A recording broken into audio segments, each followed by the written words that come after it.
Hello everyone ए video रे में पढ़िबा what is density माने सांद्रता कौन। Density is a physical property of matter that tells us how much mass is packed into A given volume.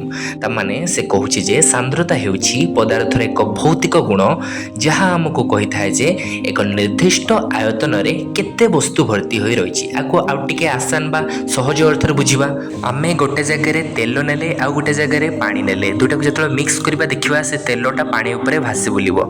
तो एथुर आमे गोटे conclusion रे पहुँचले जे डेंसिटी ऑफ वाटर माने पानी रो सांद्रता केते हबो ना 1 ग्राम पर सेंटीमीटर क्यूब। आउ density of oil rho density केते हबो अप्रोक्सीमेटली आमे कहि परिबा 0.9 ग्राम पर सेंटीमीटर क्यूब माने जोटा कि वाटर रो डेंसिटी टू कम ही जाउची सेति पई से पानी ऊपर भासुची। सहज अर्थ रे कहबा को गले 1 centimetre cube of water has a mass of 1 gram but 1 centimeter cube of oil has only 0.9 gram।